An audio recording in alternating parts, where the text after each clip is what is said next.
Saudações aos telespectadores da TV AD Mossoró. Estamos em mais um programa Dinâmica Direito. Hoje nós temos a honra e o privilégio de ter o professor Hudson Palhano, do Departamento de Direito da nossa querida UFESA, Universidade Federal do Semiárido aqui de Mossoró, para falar sobre a crise institucional que vive o nosso país. Então não sai daí, voltamos já.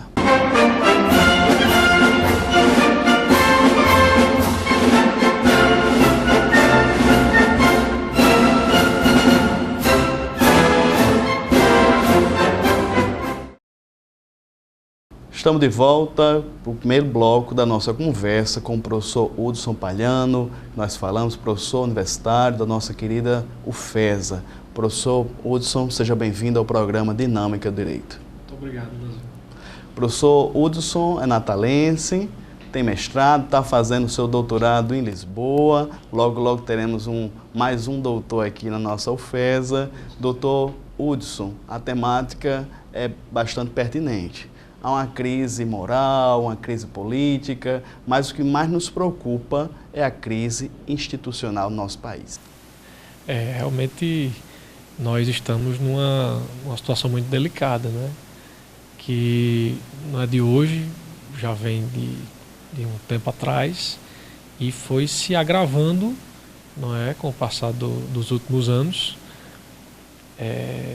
Tivemos o impeachment da ex-presidente por, pelo menos a meu ver, claro cometimento de crime de responsabilidade, e foi sucedida pelo seu vice-presidente, o atual presidente da República, e tão logo este assumiu, também apareceram fatos graves, não é, que desencadearam, agravaram ainda mais a crise, né? Crise política e até mesmo podemos falar assim em crise institucional.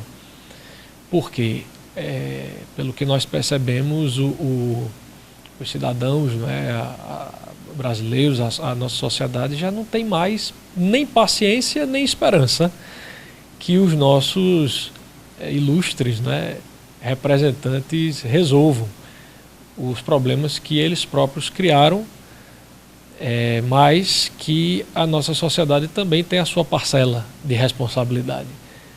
E eu digo isso me referindo especificamente ao momento da eleição. Nós vamos ter eleições presidenciais e também para parlamentares no ano que vem, e nós sabemos, infelizmente, como muitas vezes se dá esse processo eleitoral de votação, não é? As trocas de favores, as compras de voto, que às vezes o eleitor acaba, às vezes ele não faz ideia do quanto ele contribui para o caos institucional quando ele se comporta dessa maneira na hora de votar. Então, pessoas que não têm nenhum comprometimento ético, não têm nenhuma intenção de realmente trabalhar em prol do bem público, chegam aos postos de comando do país, agem da maneira que vem agindo, e as crises políticas e até mesmo institucionais são geradas, chegando-se ao ponto de muitas pessoas hoje no Brasil afora não acreditarem mais em uma saída democrática para essa crise institucional, o que é muito grave. Professor, no caso específico, nossa democracia é bem recente, questão de 30 anos. O senhor, assim, como o senhor avalia, o senhor como professor de Direito Constitucional, né, professor que tem toda essa base sólida, como o senhor avalia nossas instituições hoje? A gente vê um judiciário, né, que muitas vezes tem critérios políticos também nas suas decisões, a judicialização da política. A gente vê um legislativo praticamente rendido ao executivo. Como o senhor vê as instituições? Faça aí uma radiografia aqui do nosso país, nossas instituições. Olha, Brasil,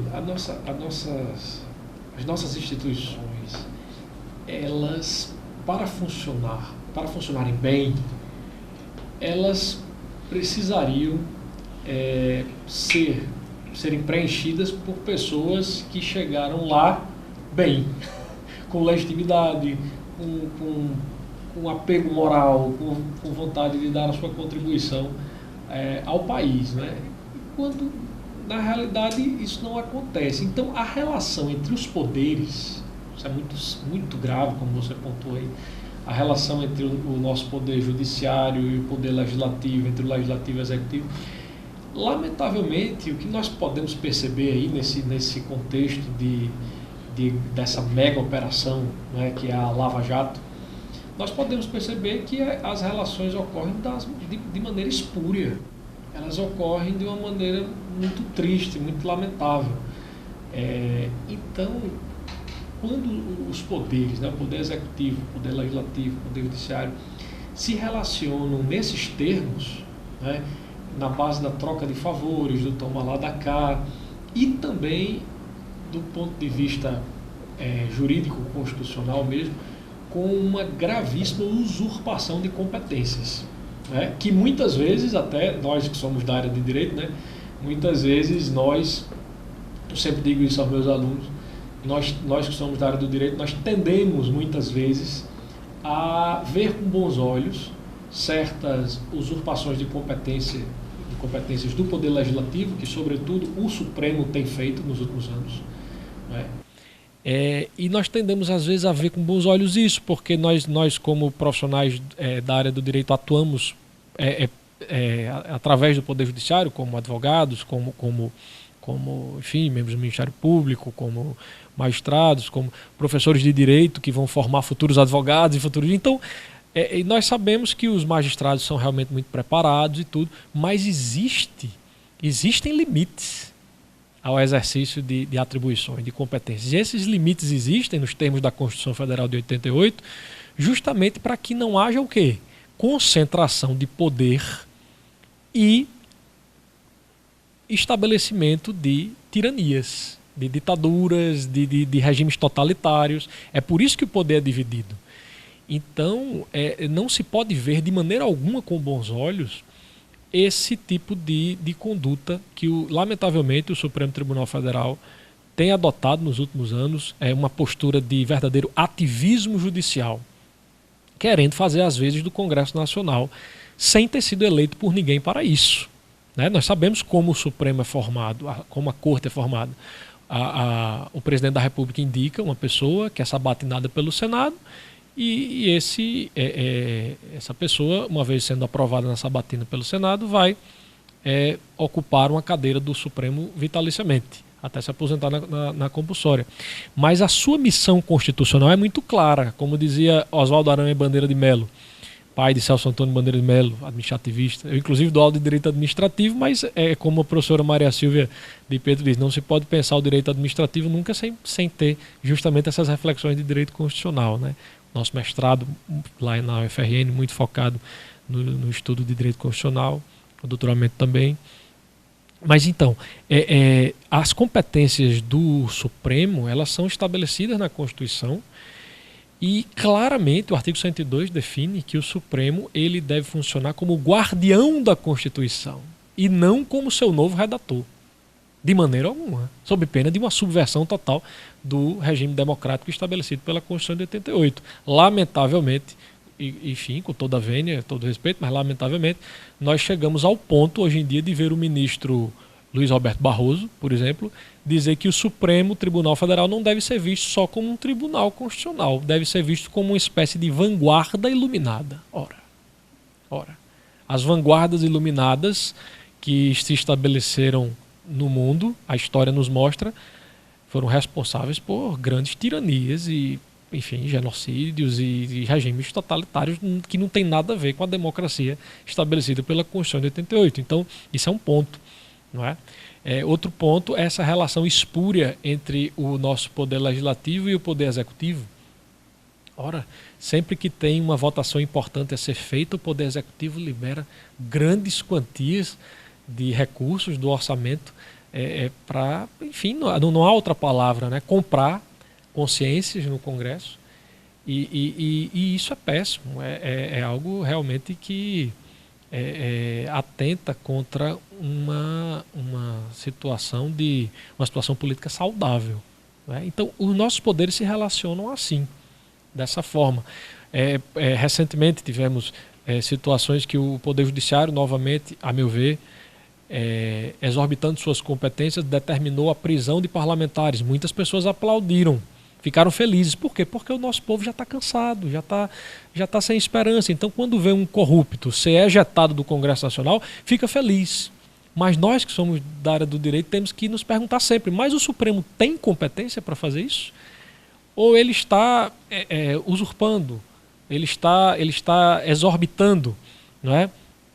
Então, isso tem que ser visto com muita cautela, com muito cuidado, porque é uma situação que, a meu ver, agride frontalmente a separação de poderes e mais do que isso, como já dizia Aristóteles, como conversávamos há pouco, os limites que o poder tem que respeitar, sob pena de se degenerar em uma tirania.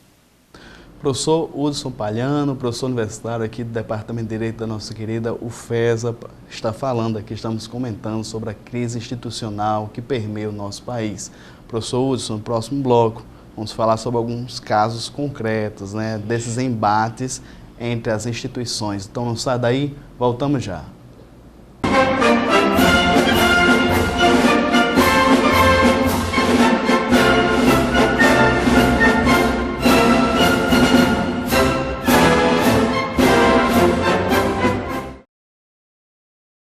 Estamos de volta com o programa Dinâmica do Direito. Estamos conversando com o professor universitário aqui da UFESA, Departamento de Direito, professor Hudson Palhano, a respeito sobre a crise institucional do nosso país.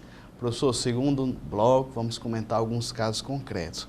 Em outubro de 2016, um juiz federal mandou prender alguns policiais no caso legislativos do Senado, Polícia Legislativa, que supostamente estavam desabilitando grampos nos gabinetes do Congresso Nacional. Estavam desabilitando os grampos que tinham sido autorizados pela Justiça. Mandou prender e, no caso, o presidente do Senado na época, Renan Calheiros, chamou esse magistrado de juizeco. Como o senhor viu esse comentário, como o senhor viu essa declaração de uma autoridade do nosso país a respeito de outra autoridade, no caso judiciário?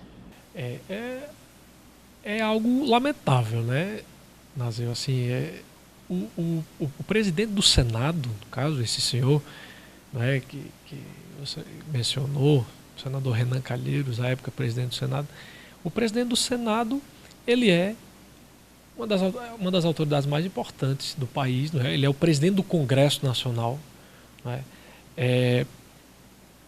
Está na linha de sucessão presidencial, não é?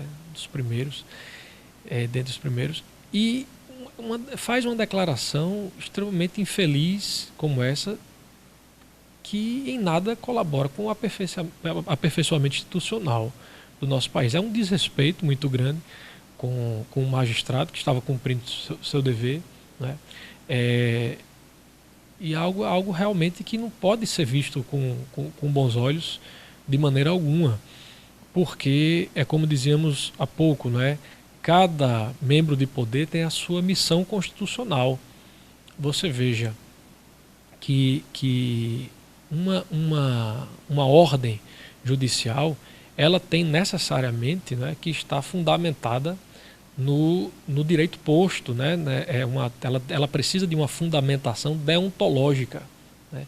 Me preocupa muito certas linhas que defendem ideias de argumentações consequencialistas, né, fora daquele direito criado, mas a fundamentação deontológica, não é, que dá sustento a uma decisão judicial, uma ordem judicial, ela tem toda a legitimidade, toda a razão de ser. Então, se um juiz, um magistrado de primeiro grau determinou a prisão de policiais porque estavam violando uma ordem judicial que tinha todo o lastro, não é, de provas que foram oferecidas, né, provavelmente pelo Ministério Público ao magistrado, as demais autoridades têm que respeitar a ordem judicial e não se referir dessa maneira depreciativa, pejorativa, não é, como o ex-presidente do Senado fez. Isso é algo que realmente em nada colabora, em nada contribui para a nossa saúde política, institucional. Uma coisa diferente, completamente diferente, como fazíamos há pouco, é o quê? Fazer uma análise crítica sobre um comportamento do Poder Judiciário e, sobretudo, do Supremo, que às vezes exorbita de suas prerrogativas. Mas fazemos isso, claro, porque nos dedicamos ao estudo do direito constitucional, do direito de maneira geral, com preocupação de cidadão e de jurista. Outra coisa é um desrespeito jocoso dessa natureza, como o ex-presidente do Senado fez. Então, ora, você veja que o Supremo Tribunal Federal pode, nos termos da Constituição Federal, até mesmo determinar a prisão de um parlamentar, de um senador, de um deputado, desde que em flagrante delito por crime inafiançável. Então, é uma prerrogativa que o Poder Judiciário tem decorrente da própria Constituição. De maneira nenhuma se pode admitir que o presidente do Senado desrespeite um magistrado, mesmo que seja de primeiro grau. É uma autoridade das mais importantes e precisa ser respeitada, sim, no seu exercício, no exercício de seu mistério, né? Então, é lamentável o que o senador fez, sem dúvida nenhuma. Professor Hudson, agora no próprio judiciário a gente vê também conflitos das instâncias superiores com as de primeiro grau. Gilmar Mendes, por exemplo, agosto desse ano, a gente tinha falado de outubro de 2016, sim, mas em agosto desse ano ele criticou abertamente um magistrado, né, de primeiro grau, acredito que é Marcelo Bretas, sim, que ele representa a Lava Jato no Rio de Janeiro ou São Paulo, um desses dois estados, mas ele criticou abertamente esse magistrado. Como o senhor vê agora esse fogo dentro do próprio poder? Do mesmo poder, né, Nazil? É outro comportamento, Nazil, a meu ver, inaceitável. Porque, veja, eu não vejo problema do ministro, no caso Gilmar Mendes ou qualquer outro, discordar da decisão do magistrado de primeiro grau ou mesmo de um tribunal de segundo grau, né? Enfim, de qualquer instância a qual em relação ao STF, ele pode discordar, ele pode inclusive academicamente, numa palestra, tecer críticas à decisão. Não vejo problema quanto a isso. Qual foi a situação extremamente desagradável que ocorreu nesse episódio que você menciona? Foi a maneira desrespeitosa, jocosa, não é? Com a qual o ministro Gilmar Mendes se referiu ao magistrado de primeiro grau. Salvo engano, ele fez uma analogia muito infeliz, uma menção muito infeliz à questão do cachorro que abana o rabo, não é? Dizendo que quem abana o rabo é o cachorro, não é o rabo que abana o cachorro. Ora, isso não é, de maneira nenhuma, é um comportamento que se espere de um magistrado da Suprema Corte, não é? Isso desgasta, isso envia uma mensagem muito negativa para o cidadão que está em casa vendo o jornal e vê um magistrado da Suprema Corte se comportar dessa maneira desrespeitosa em relação ao magistrado, seu colega, inclusive, né? Porque está num grau de jurisdição mais baixo, não significa dizer que tem que ser desrespeitado de maneira nenhuma. As instituições precisam se respeitar, precisam compreender aqueles que ocupam esses cargos, né, de ministro do Supremo, ou de senador, ou de deputado federal, presidente da República, de juiz também, precisam compreender que as outras autoridades desempenham um papel tão importante quanto o seu. E cada uma delas agem ou devem agir sempre visualizando o interesse público, visualizando o bem-estar da nossa sociedade e dentro dos limites de atuação impostos pela Constituição Federal. Então, esse é a obrigação de cada autoridade dessa, seja um ministro supremo, seja um vereador de Mossoró, seja um senador. Né? Então, quando ele se referir a outra autoridade, ele sempre tem que fazer isso com respeito. Na hora que ele desrespeita uma outra autoridade, ele deveria ter em mente que ele está desrespeitando o próprio povo brasileiro que investiu aquela autoridade de poder. No caso de um juiz de primeiro grau, nós sabemos que não foi através do voto, mas foi através da aprovação de um concurso público muito, muito criterioso, né? E que, portanto, não deixa de estar ali o magistrado exercendo uma fração do poder político geral do Estado. Então, foi lamentável. É o que eu tenho a dizer. Inclusive, o ministro Gilmar tem posturas com as quais eu discordo muito. Né? É um grande germanista, é um grande conhecedor do direito alemão, sem dúvida nenhuma um grande jurista. Mas tem posturas com as quais eu discordo bastante. Né? Quando tenta, às vezes, importar institutos jurídicos do direito alemão, que dão muito certo lá na Alemanha. Né? Não significa dizer que vai dar certo aqui no Brasil, até porque o direito, como nós, né, estudamos sempre, o direito é uma consequência, é uma decorrência das características daquele povo que instituiu o seu próprio direito. Né? Então, nem tudo que dá certo nos Estados Unidos vai dar certo aqui, nem tudo que dá certo na Alemanha vai dar certo aqui. Não é? Então, muitas vezes, a meu ver, o ministro Gilmar importa teses que dão certo na Alemanha, mas que, a meu ver, no Brasil não correspondem à nossa realidade. Por exemplo, a ideia da mutação constitucional, eu sou muito avesso a essa ideia, que, salvo engano, foi introduzida no Brasil pelo ministro Gilmar. Então, do ponto de vista jurídico, já tenho grandes divergências com Sua Excelência. E do ponto de vista comportamental, então, nem se fala, porque foi uma declaração muito infeliz aquela, referindo-se de maneira desrespeitosa ao juiz de primeiro grau, sem dúvida. Professor Hudson, ainda nesse bloco, já que a gente está falando de ministros, está falando dos tribunais superiores, essa modalidade de nomeação, né, primeiro pelo presidente, tem aquela sabatina pelo legislativo, para depois a investidura. Isso, professor, não gera não mexe com a imparcialidade desse magistrado? Vamos pegar o exemplo de Dias Toffoli, que foi advogado a vida inteira do Partido dos Trabalhadores. Está lá. Será que quando ele for julgar os seus pares, não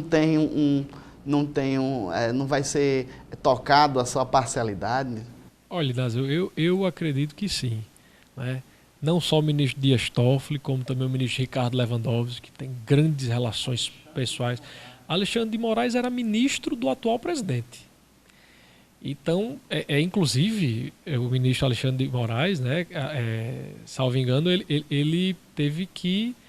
Ele se contradisse a uma tese jurídica que ele defendia há muitos anos sobre a impossibilidade de alguém ligado de maneira muito próxima ao presidente da República, como pessoas de seu convívio íntimo e também do seu staff, da sua equipe de governo, serem nomeadas para o STF. E ele próprio era ministro do atual presidente, Michel Temer, e foi nomeado para o STF e está lá. Não é? Então, o ministro Dias Toffoli e o ministro Ricardo Lewandowski, grandes ligações pessoais, né, com o partido da ex-presidente Dilma e do ex-presidente Lula. Então, eu não acredito que, uma vez lá, eles sejam imparciais como devem ser. Eu imagino que sempre haverá ali um ímpeto de agradecimento, de retribuição pelas autoridades que os conduziram até lá. Né? Então, assim, eu vejo com muita preocupação essa forma que nós adotamos no Brasil de formação da Suprema Corte, e não só da Suprema Corte, não é? Os tribunais superiores, não é? O STJ, o TST, o TSE, os tribunais de segundo grau, os federais, com também o presidente da República indica os desembargadores federais, não é? Que são sabatinados pelo Senado, os governadores de estado indicam os desembargadores dos tribunais estaduais, que são sabatinados pela Assembleia Legislativa. Tem que mudar tudo, professor, então, tem que mexer com tudo. De fato, vejo claramente que precisamos de uma reforma constitucional nesse sentido. Uma mini reforma só para isso. Para isso, com certeza, para tentar dotar as cortes de maior imparcialidade. Professores, vamos chamar agora o intervalo, mas no próximo bloco vamos falar sobre casos recentes, a questão de Aécio Neves. Voltamos já.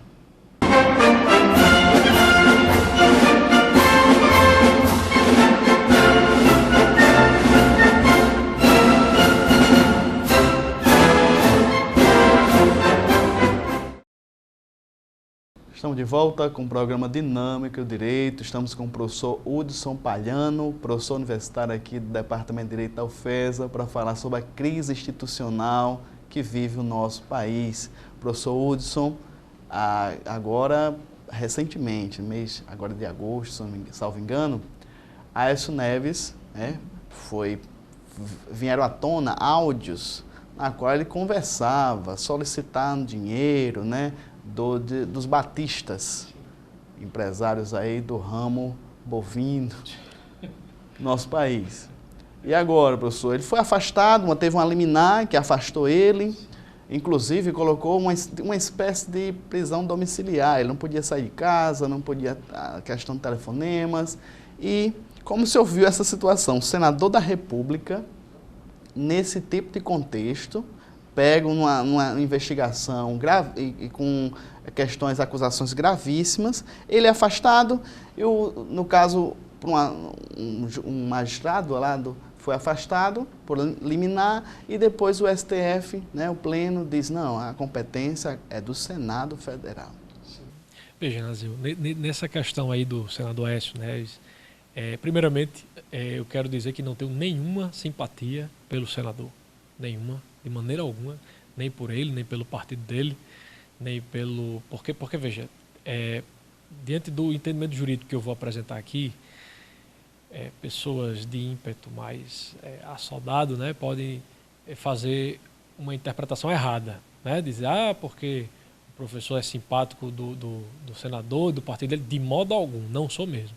Entretanto, a meu ver, né, o Supremo, ele, nesse caso, ele andou bem quando ele determinou, o Pleno determinou, o Pleno do Supremo, por maioria, né, de um voto apenas, a ministra Carmen Lúcia foi quem desempatou, né, foi 6-5. Por 6 votos a 5, o Supremo, digamos assim, aplicou aquilo que a Constituição determina. Que é o quê? A Constituição, claramente, não permite ao Supremo suspensão ou perda de mandato parlamentar, de senador nem de deputado. A Constituição permite, por outro lado, que o Supremo mande prender um senador, mande prender um deputado, quando este está numa situação de cometimento de um crime em flagrante, não é? O flagrante delito de um crime inafiançável. Então o Supremo ele tem prerrogativa constitucional para mandar prender um senador. Agora, a suspensão do mandato que foi conferido pelo povo, né, seja para o senador Aécio, ou seja para o senador, para não ficar aqui só no âmbito do PSDB, vamos supor um senador do PT, Tião Viana, inclusive, senador Tião Viana, que é do PT, foi o primeiro que partiu em defesa das prerrogativas constitucionais do senador Aécio Neves do PSDB. Aí o telespectador, né, o cidadão, com muita razão, inclusive, pode dizer assim, mas ele fez isso, não foi para defender a Constituição, ele fez isso porque ele está vendo que amanhã pode ser ele. Amanhã pode ser outro senador perdendo o mandato, ou tendo a suspensão do seu mandato por ordem judicial. Então eles não fizeram isso por amor à Constituição, fizeram para proteger o seu lado. É possível? É possível. Mas nós aqui, não é, estudiosos do direito, fazendo aqui uma análise da norma constitucional, entendemos que o Supremo, nesse caso, andou bem, apesar de 5 ministros terem votado em sentido contrário, porque o Supremo aplicou a norma que a Constituição determina. A quem compete suspensão ou mesmo extinção de um mandato parlamentar por quebra de decoro, por cometimento de um crime, crimes bizarros como esse, né, de um senador da República estar numa situação dessa, uma situação que remete ao comportamento de gangsters, de mafiosos. Então, como eu disse, eu não tenho nenhuma simpatia pelo senador. Agora, nós precisamos preservar a Constituição. Se nós começarmos a, no afã, no ímpeto de vermos, né, nossas expectativas de justiça atendidas a qualquer custo, começarmos a, casuisticamente, não aplicar a Constituição, nós caminhamos para uma situação de agravamento da crise institucional maior ainda. Então, independentemente de ser o senador Aécio ou qualquer outro, de qualquer partido que seja, a meu ver, a Constituição Federal de 88 não permite que o Supremo determine a suspensão do mandato de um parlamentar que foi eleito pelo povo para exercer aquele mandato eletivo. Entretanto, o Supremo pode sim determinar a prisão. E mais, o Supremo pode e deve aplicar sim medidas cautelares. Por exemplo, foi no caso do senador Aécio determinado que ele entregasse o passaporte, que ele se recolhesse à sua residência à noite. Então, medidas cautelares que não inviabilizam o exercício do mandato que lhe foi conferido pelo povo, não vejo problema. Entendo que a Constituição permite sim que o Supremo proceda dessa maneira, né? Agora, a suspensão do mandato, aí é uma competência da Casa Legislativa. Então o Senado, Nazil, perdeu uma grande oportunidade. O Senado Federal perdeu uma grande oportunidade de redimir-se um pouquinho com a opinião pública, com os cidadãos, não é? Porque o Senado poderia ter exercido essa sua prerrogativa nesse momento e ter dito: senador Aécio, o senhor quebrou de maneira aviltante o decoro parlamentar, não é? Está aí claramente cometendo crimes de maneira até gravada, né, com áudios. Então o senhor vá se defender na justiça e o senhor vai ser aqui, não vai ser retirado do Senado. Da mesma maneira que aqui, no âmbito do Rio Grande do Norte, não é? A nossa Assembleia Legislativa do Rio Grande do Norte, lá em Natal, poderia ter feito a mesmíssima coisa com parlamentares em situação semelhante à do senador Aécio. Mas, lamentavelmente, as casas legislativas depois não entendem por que o cidadão não tem mais reverência, respeito e esperança na sua conduta. Porque o Senado, especificamente, teve uma grande oportunidade, não é, de melhorar, não é, a sua imagem junto à opinião pública, mas não, agiu de maneira corporativa. Não é? Agiu de maneira corporativa. E mesmo o senador, numa situação lamentável, aviltante como essa que ele está, o Senado não foi capaz de retirar-lhe o mandato. Que o Senado, sim, tem competência constitucional para isso. Da mesma maneira que a Câmara dos Deputados tem em relação aos deputados federais. Né? Então, perdeu uma grande oportunidade, lamentavelmente. Por isso, eleitor, pense sempre muito bem quando o senhor for votar. Pense bem, procure saber quem é o candidato, procure saber quais são as propostas, procure saber qual é a formação, procure saber. Isso dá trabalho, mas quem disse que ia ser fácil? Democracia não é uma coisa fácil. Democracia é algo que dá muito trabalho. E o eleitor é a peça-chave, a peça central disso.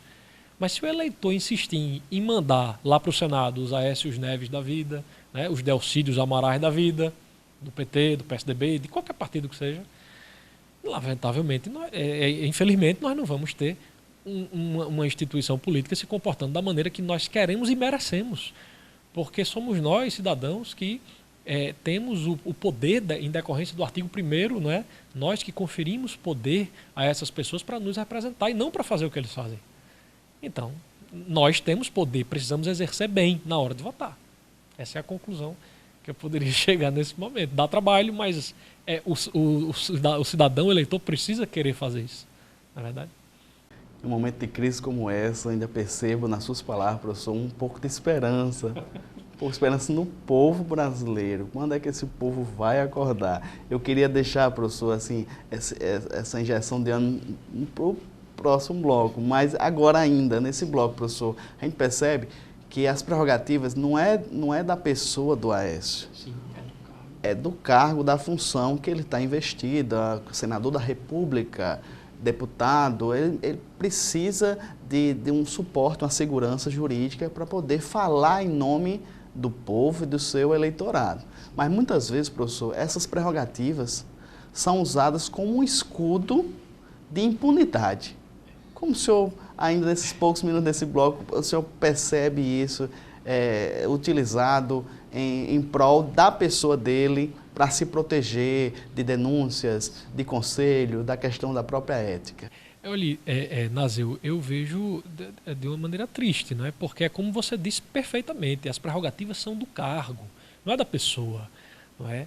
E eu, no meu entendimento, e aí já partindo um pouco para a dogmática do direito administrativo, eu vejo que quando há um abuso dessas prerrogativas para viabilizar favorecimento da pessoa e não daquele ocupante daquele cargo que deve ter essas prerrogativas, a inviolabilidade por palavras, pensamentos e votos que todo parlamentar tem e tem que ter, porque é a voz do povo. Não é? O povo conferiu poder a ele, conferiu poder a ele para isso. Então eu vejo, já partindo para a dogmática do direito administrativo, que, por exemplo, quando essas prerrogativas, né, são exercidas com abuso para favorecer interesse pessoal, aí sim elas devem ser, de certa forma, neutralizadas, inclusive pela via judicial. Vou dar um exemplo. Um ministro de Estado, ministro do presidente da República, não é? Um assessor do presidente da República, ele tem foro especial por prerrogativa de função, de maneira que ele tem a prerrogativa de ser julgado pelo Supremo Tribunal Federal e não pelo juiz de primeiro grau, como um cidadão que não está ocupando um cargo como esse, não está exercendo essa autoridade. Recentemente nós vimos o quê? A presidente da República, a ex-presidente da República, Dilma Rousseff, tornando o ex-presidente da República, Lula, ministro de Estado por uma razão de interesse pessoal, privado. Qual? Ficar sob a jurisdição do Supremo e sair da jurisdição de um juiz de primeiro grau. Ora, um decreto dessa natureza, um ato administrativo dessa natureza, que não atende, portanto, que não respeita, que não contempla o elemento da finalidade de interesse público e sim de interesse privado, deve ser invalidado, como foi à época, não é? A ideia ali não era trazer alguém para a equipe de governo para colaborar com o governo e, consequentemente, com o interesse público, com o país. Não, era uma questão de interesse privado. Colocar aquela pessoa que estava sendo investigada e era réu em ações judiciais sob a jurisdição do Supremo Tribunal Federal. Sabe-se lá por quê. Talvez imaginassem eles que seria melhor, não é? Não sei, talvez em relação àquela questão da troca de favores que você mencionou há pouco. Né? Recentemente, para não dizer que estou aqui apenas fazendo uma crítica ao PT, recentemente passamos por isso com o atual presidente Michel Temer, que quis dar também foro especial ao ministro Moreira Franco. Então isso é um comportamento que não tem nada a ver com o espírito republicano, com o respeito às instituições e às prerrogativas do cargo que aquele ocupante do cargo tem que ter para o interesse público e não para satisfações pessoais, interesses pessoais. E, novamente, eu volto a dizer, quem tem mais poder nessa história todinha é o cidadão, que é quem vai conduzir ou não essas pessoas aos seus respectivos cargos no momento da eleição. Estamos conversando com o professor Hudson Palhano, professor do Departamento de Direito da UFESA, sobre a crise institucional no nosso país. Então, não sai daí, voltamos já com o último bloco da nossa conversa. Ok.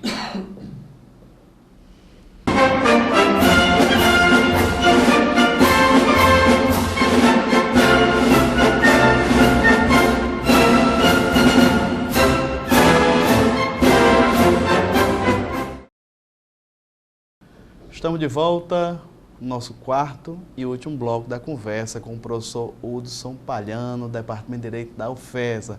Para você que chegou agora, perdeu a nossa conversa, nosso diálogo sobre a crise institucional do nosso país, saiba que é reprisado, professor, às quintas-feiras de manhã, às segundas-feiras à noite, às 20 horas da noite também reprisamos na nossa querida TV AD.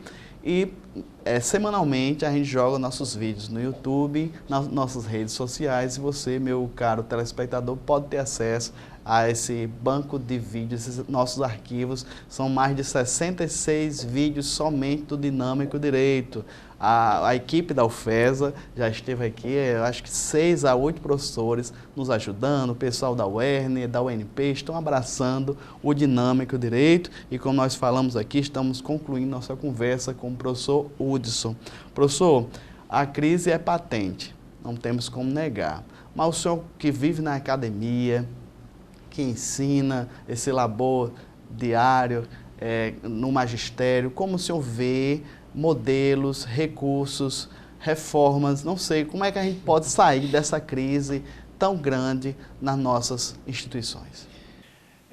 Veja, Nazil, realmente prevalece aquele ditado popular, né, onde a vida há esperança. Então, temos, apesar do quadro ser grave, ser gravíssimo, né, nós temos aquela esperança em dias melhores, mas que, todavia, vai depender, sobretudo, de cada homem, de cada mulher, de cada cidadão, de cada cidadã brasileira.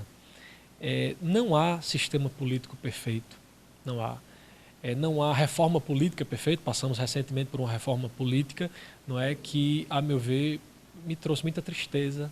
Surpreende, professor. Reforma eleitoral, política. Exato, foi uma mini reforma eleitoral, perfeitamente, como você bem pontuou. Uma reforma política, ou seja, uma reforma, uma mudança de paradigma de relação daqueles que ocupam o poder público, daquelas autoridades que exercem o poder público, mas não só isso, da relação do povo com o poder.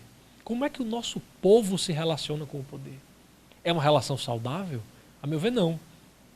Essa reforma política, essa reforma eleitoral que aconteceu, ela, a meu ver, gerou uma tristeza muito grande, não só em mim, mas na sociedade de maneira geral. Por quê?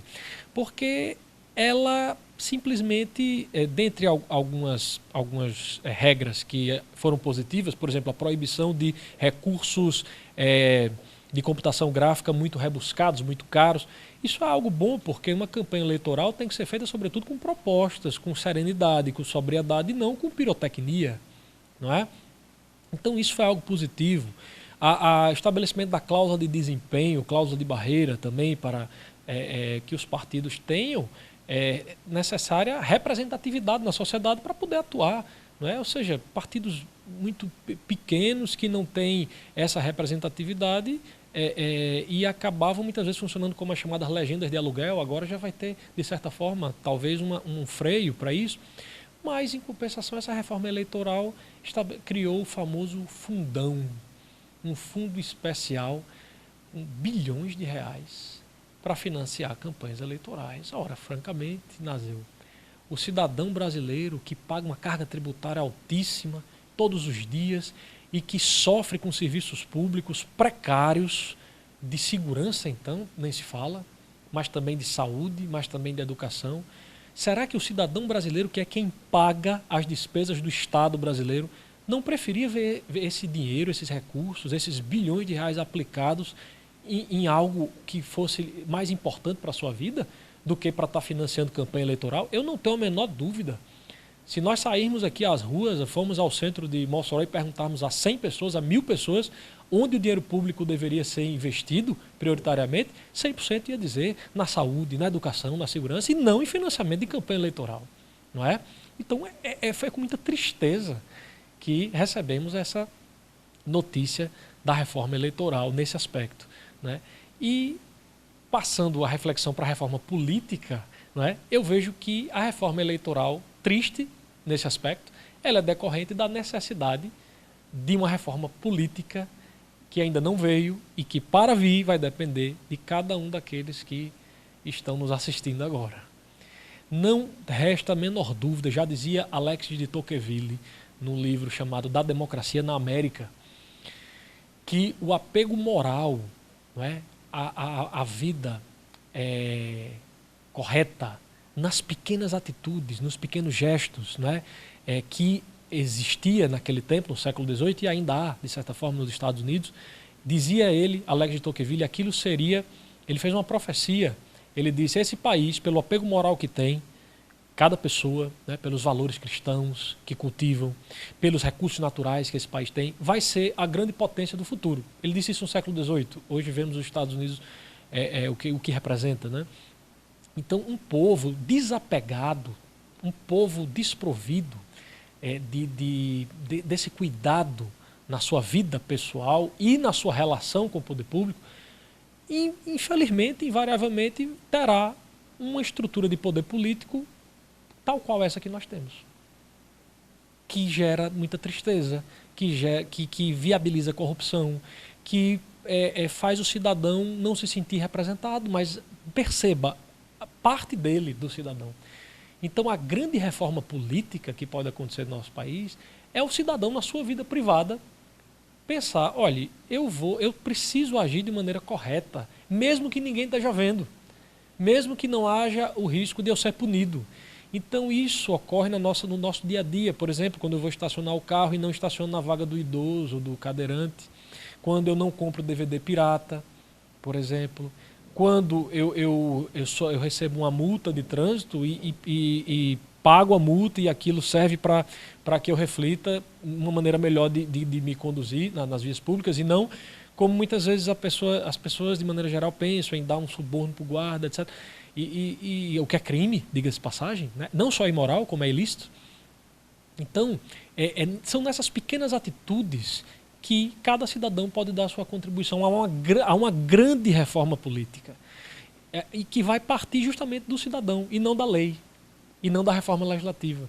Então, na hora, por exemplo, que um candidato a vereador de Mossoró, a deputado estadual pelo Rio Grande do Norte, a senador, se apresentar como candidato e for pedir o voto do senhor, da senhora que está nos assistindo, procure ver quais são as propostas dele, qual é a formação dele, se ele é ficha limpa, se ele não responde a ações penais, ações de improbidade administrativa, e se ele, o mais importante de tudo, se ele não vai querer comprar seu voto. Porque se ele comprar seu voto, tenha certeza, meu caro, tenha certeza que ele não vai ser um bom parlamentar, não vai ser um bom prefeito, não vai ser um bom governador. Se ele comprar o seu voto, uma vez lá, depois ele vai ter que roubar até as toalhas da mesa para pagar o custo da campanha que você deixou caro, vendendo seu voto. Então essa, a meu ver, é a grande reforma política. É o que nos diferencia dos países mais desenvolvidos. É esse apego moral na vida privada, na vida, no dia a dia da vida de trabalho, né, da vida como vizinho, na vida do pessoal de cada um e na forma do cidadão se relacionar com o poder. Se o cidadão brasileiro insistir em se relacionar com o poder, com o poder público, da maneira como ele faz, vendendo voto, campanhas eleitorais caríssimas, e agora com esse fundão aí bilionário, para quê? Para comprar mais voto? É para isso?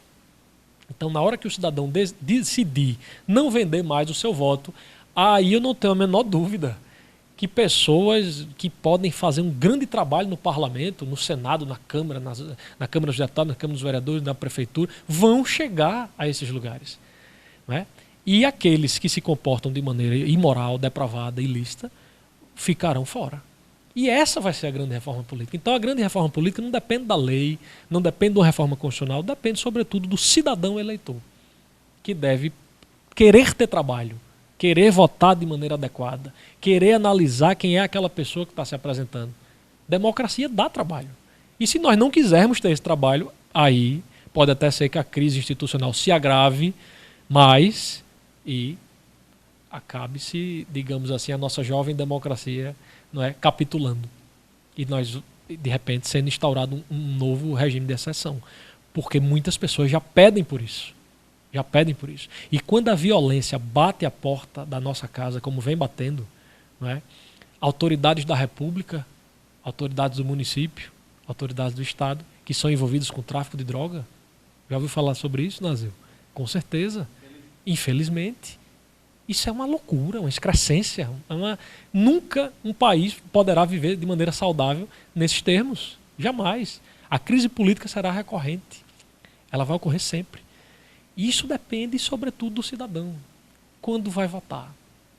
Se ele parar para pensar, se der o trabalho, analisar quem é aquela pessoa, ver se é ficha limpa, ver se não está comprando voto, ver se o candidato apresenta uma proposta séria de trabalho, e ele, com o seu poder de eleitor, lhe conferir o seu voto, não na base do favor, da compra de voto, do milheiro de tijolo, da caixa d'água. Isso é um câncer.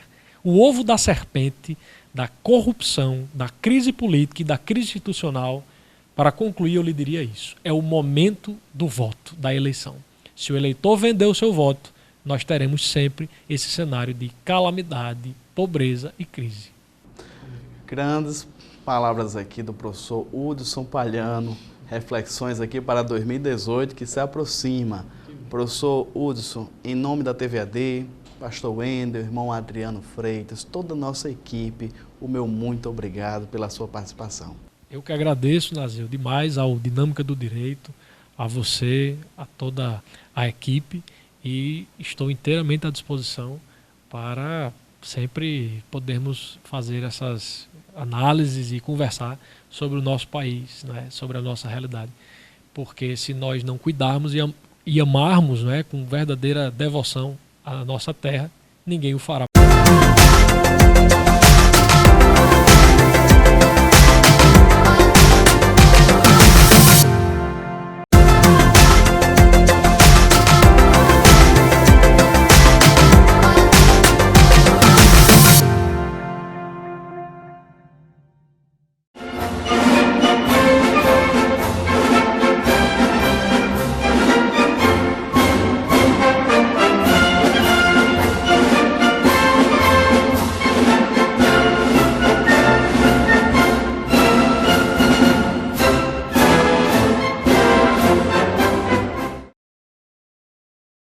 Saudações aos telespectadores da TV AD Mossoró. Estamos em mais um programa Dinâmica Direito. Hoje nós temos a honra e o privilégio de ter o professor Hudson Palhano, do Departamento de Direito da nossa querida UFESA, Universidade Federal do Semiárido aqui de Mossoró, para falar sobre a crise institucional que vive o nosso país.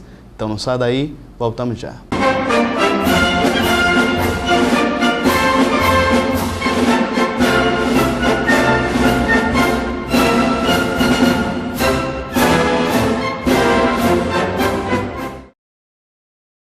Estamos de volta para o primeiro bloco da nossa conversa com o professor Hudson Palhano. Nós falamos, professor universitário da nossa querida UFESA. Professor Hudson, seja bem-vindo ao programa Dinâmica Direito. Muito obrigado, Brasil.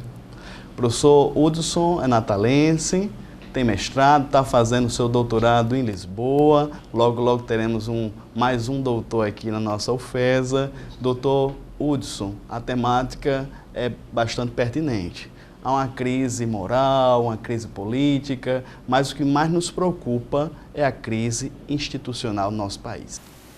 Realmente nós estamos numa situação muito delicada, né? Que não é de hoje, já vem de um tempo atrás e foi se agravando, não é?